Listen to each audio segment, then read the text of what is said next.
بسم اللہ الرحمن الرحیم الحمد للہ والصلاة والسلام علی اہلہا اما بعد فقد قال اللہ سبحانہ تبارک و تعالی بسم اللہ الرحمن الرحیم یا ایہا الذین آمنوا کتب علیکم الصیام کما کتب علی الذین من قبلکم لعلکم تتقون۔ روزے کے احکام آپ کی خدمت میں بیان کر رہے تھے۔ آج یہ بیان کرنا ہے کہ مستحب روزے کون کون سے ہیں۔ فرماتے ہیں کہ حرام اور مکروہ روزوں کے علاوہ جو ہم نے بیان کیے کہ بڑی عید اور چھوٹی عید پر روزہ رکھنا حرام ہے اور عاشورہ کے دن روزہ رکھنا مکروہ ہے، شدید مکروہ ہے، ان کے علاوہ باقی جتنے بھی دن ہیں ان دنوں میں انسان اگر روزہ رکھے تو وہ مستحب روزہ کہلائے گا۔ اس کے علاوہ خاص جن روزوں کی تاکید کی گئی ہے، جن مستحب روزوں کی زیادہ تاکید آئی ہے احادیث میں، ان کو بیان کیا ہے۔ فرماتے ہیں کہ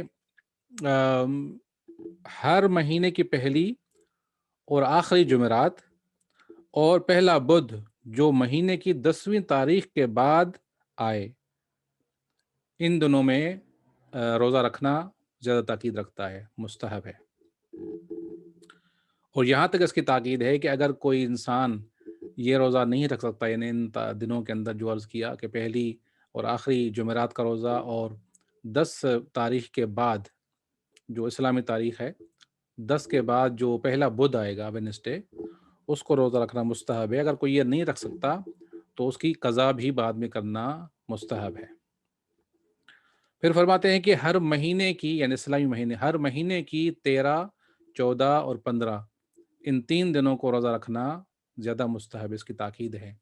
ان دنوں کو ایام البیض بھی کہا جاتا ہے، سفید دن کہا جاتا ہے، کیونکہ ان دنوں کی راتوں میں چاند جو ہے وہ پورا روشن ہوتا ہے، فل ہوتا ہے مون، تو ان دنوں میں روزہ رکھنا مستحب ہے اور زیادہ تاکید ہے۔ اس کے علاوہ رجب اور شعبان کے پورے 2 مہینے روزہ رکھنا مستحب ہے، اور اگر کوئی انسان پورے مہینے روزے نہیں رکھ سکتا تو جتنے بھی روزے رکھے گا ان دنوں میں وہ بھی روزے رکھنا مستحب ہے۔ اس کے علاوہ فرماتے ہیں کہ عید نوروز کے دن روزہ رکھنا مستحب ہے، اس کی بھی زیادہ تاکید ہے۔ اس کے علاوہ ماہ رمضان کے بعد جب مہینہ شوال کا شروع ہوتا ہے تو چوتھی شوال سے لے کر 9 شوال تک یہ چند دن روزہ رکھنا مستحب ہے اور اس کی تاکید ہے۔ اور پھر فرماتے ہیں کہ ماہ ذیقعد میں 25 ذیقعد کو اور 29 ذیقعد کو روزہ رکھنا مستحب ہے۔ اس کے علاوہ ذی الحج کی پہلی تاریخ سے لے کر 9 ذی الحج تک، یعنی عرفہ کے دن تک 9 دن روزہ رکھنا مستحب ہے، اس کی زیادہ تاکید ہے۔ اور یہ بھی کہا گیا ہے کہ اگر 9 ذی الحج کو اگر کوئی روزہ رکھے اور اس روزے کی کمزوری کی وجہ سے دعائے عرفہ دعائیں نہ پڑھ سکے اس دن، تو پھر اس کے لیے روزہ رکھنا مکروہ ہے، وہ روزہ نہ رکھے اور دعاؤں میں مشغول رہے۔ دعاؤں کی زیادہ اہمیت ہے اس دن۔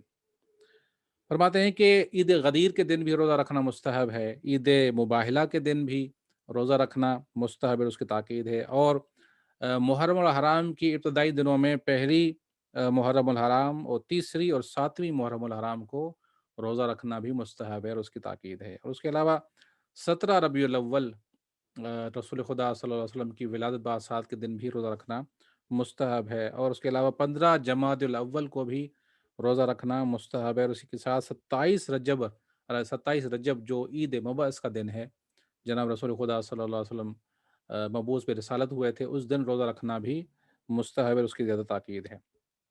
پھر ساتھ میں یہ فرماتے ہیں کہ اگر کوئی انسان مستحب روزہ رکھے اور دن میں کوئی مومن اس کو کھانے کی دعوت دے دے تو اس کے لیے مستحب ہے کہ وہ اپنے روزے کو توڑے اور مومن کی دعوت کو قبول کرے۔